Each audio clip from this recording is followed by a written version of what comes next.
이 시간 마카베이의 독본에 있는 이야기를 한 가지 소개해 드리려고 합니다. 어떤 사람이 집 지하실에다가 아무도 모르는 커다란 방을 만들었대요. 근데 그곳에 무엇을 두느냐? 바로 금은 보화를 다 모셔놨답니다.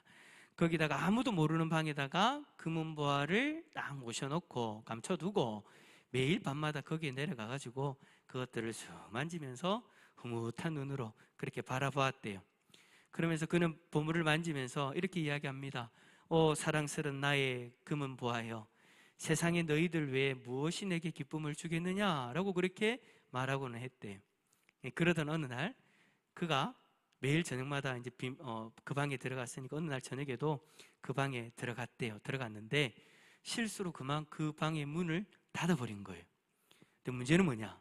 그 방의 문은 닫히면 자동으로 잠기게 되어져 있는데 안에서는 절대 열 수가 없다라는 거예요.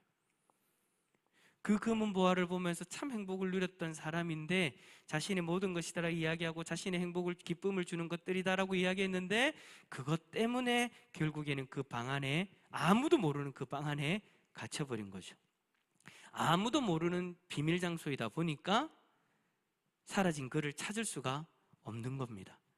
그러고 나서 오랜 세월이 지나고 나서 그 집이 헐렸을 때에 한 인부가 지하실에서 많은 금은 보화와 함께 한 유골을 발견했대요.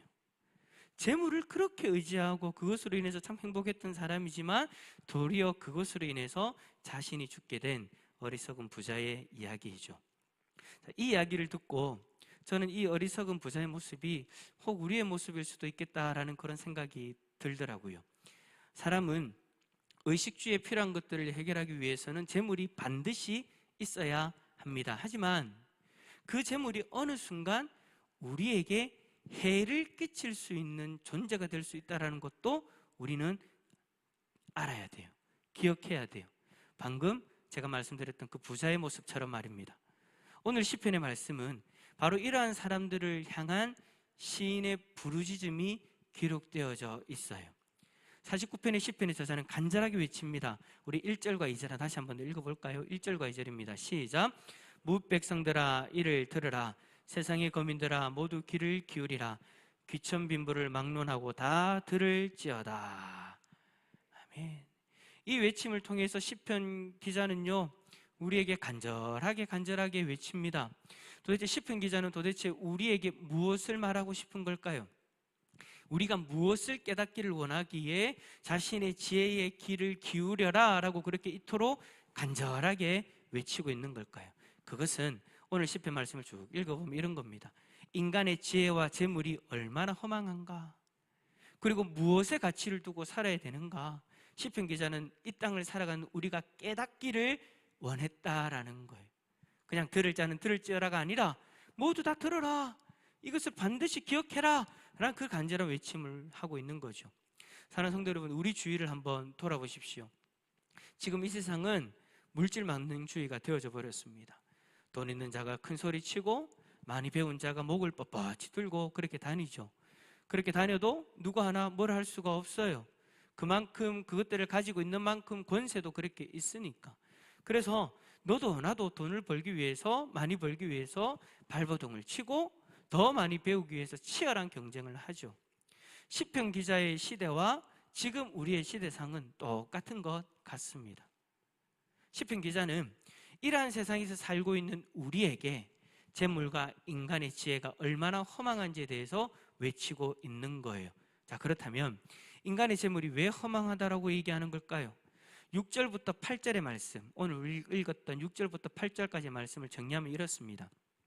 재물을 의지하고 부유함을 자랑하는 자는 아무도 자기 형제를 구원하지 못하고 하나님께 목숨을 사겠다고 자신의 전 재산을 다 드려도 절대 그 목숨을 살 수 없다. 왜냐하면 사람의 생명값은 너무나도 비싸기 때문에 아무리 돈을 많이 내어도 그 생명을 살 수 없다. 돈을 많이 가진 사람들은 모든 것을 다 할 수 있는 것처럼 이야기하잖아요. 하지만 우리의 생명은 사지 못한다라는 거예요. 한계가 있다라는 거예요. 돈을 아무리 많이 지불하고 돈을 아무리 많이 가지고 그렇게 살아간다고 해도 사람이 영원히 사는 것이 아니고요, 돈이 아무리 많아도 죽지 않는 것이 아닙니다. 이 땅에 돈 있다고 아무리 떵떵거리고 살아도 결국 돈 있는 자나 없는 자는 모두 다 동일하게 죽는다. 모든 인생이 결국에 맞이하는 그 죽음 앞에 우리의 재물은 모두 헛된 것이다. 이 이야기를 김옥일 목사가 하는 것이 아니라 시편 기자가 오늘 우리에게 외치고 있다라는 거예요. 여러분, 지혜 있는 자도 마찬가지입니다. 내가 지혜가 있다고 해서 그렇지 못한 사람들 앞에서 교만하게 다니는 사람들도 재물이 있다고 자랑하는 자들과 같은 거예요. 많이 배워서 지혜 있는 자가 죽음을 이길 방법이 있습니까? 죽음을 벗어날 방법이 있나요? 아니요, 없어요. 내가 몸에 건강해지는 것을 좀 안다고 아무리 그걸 다 챙겨 먹어도 그가 원하는 만큼 그렇게 되지 않죠. 죽음을 벗어날 방법은 없다라는 거예요. 지혜 있는 자나 그렇지 못한 자나 동일하게 죽음 앞에서는 어쩔 수 없는 존재가 바로 우리입니다. 죽으면 지혜나 재물이나 끝입니다. 죽으면 다 놓고 가는 거예요. 이거 여러분 다 인정하시잖아요, 그죠? 근데 여러분 10절에 뭐라고 얘기합니까? 다 죽고 나면 어떻게 된다고 얘기합니까? 남에게 남겨두고 떠난다. 죽으면 더 이상 내 것이 아니라는 것이죠. 시편 기자는 12절에서 이러한 죽음을 더 처절하게 표현합니다. 12절 말씀 읽어봅시다. 12절입니다. 시작. 사람은 존귀하나 장구하지 못하며 멸망하는 짐승 같도다. 아멘. 재물이 있다고 지혜가 좀 있다고 아무리 떵떵거리며 살아도 결국에는 멸망하는 짐승과 같은 존재다. 우리라는 존재가 그렇게 낮은 존재라는 거예요. 그렇게 한계가 있는 힘이 없는 존재라는 거예요.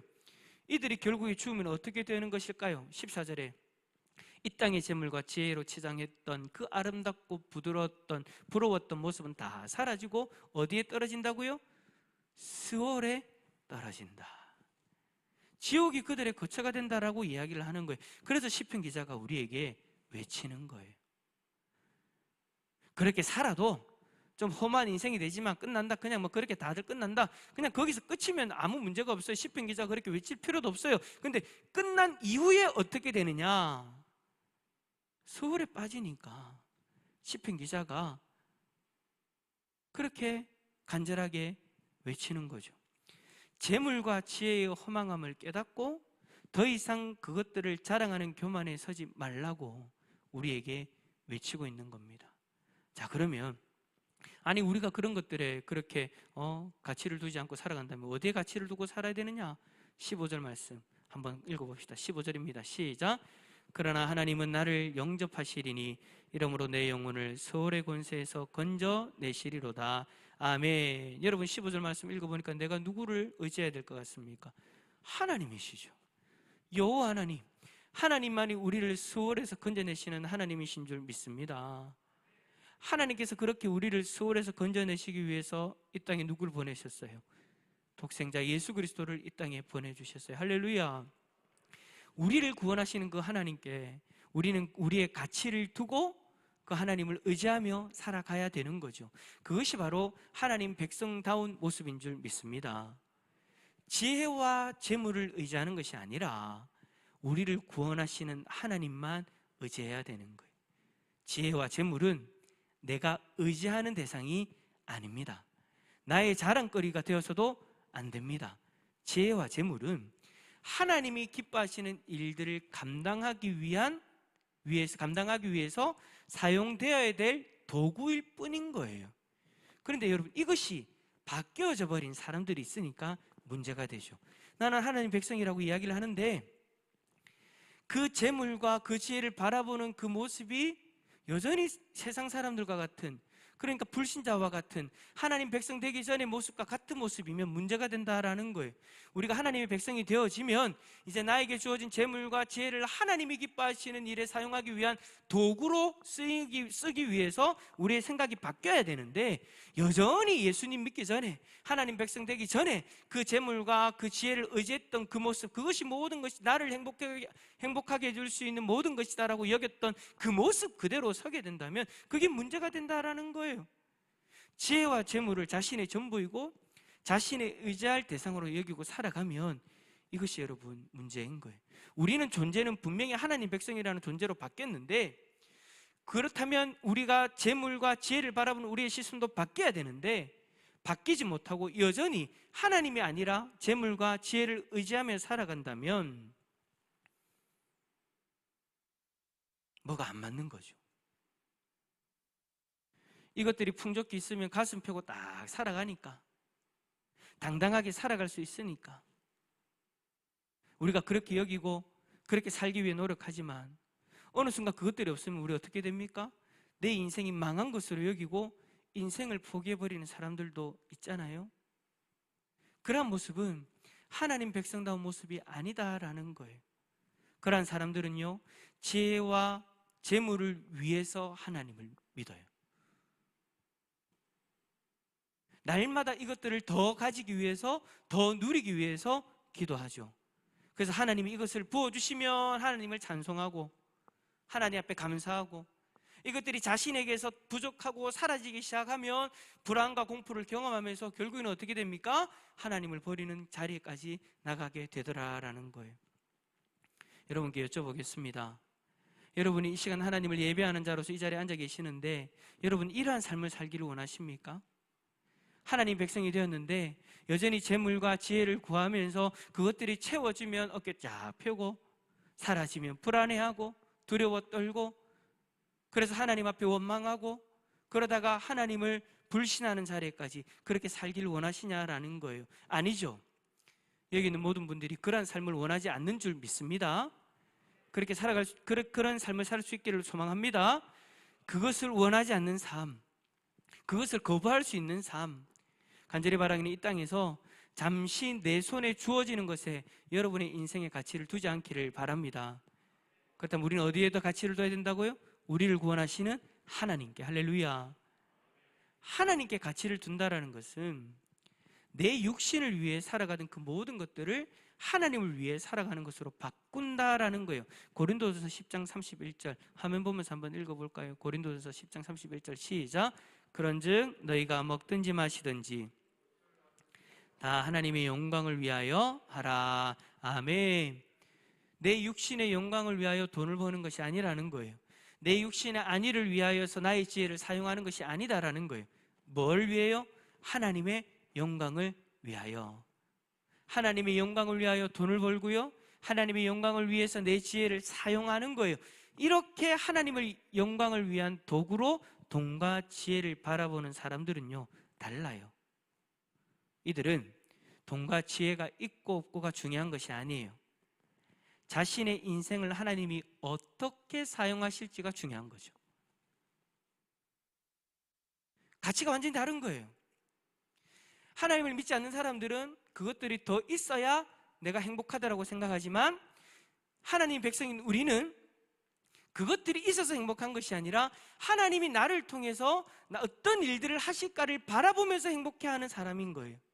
하나님이 풍성히 부어주시면 더 많은 곳에서 더 많은 주의 일들을 감당하게 되고요, 좀 없으면 자신이 있는 그것들을 가지고 최선을 다해 섬기면 되는 거예요.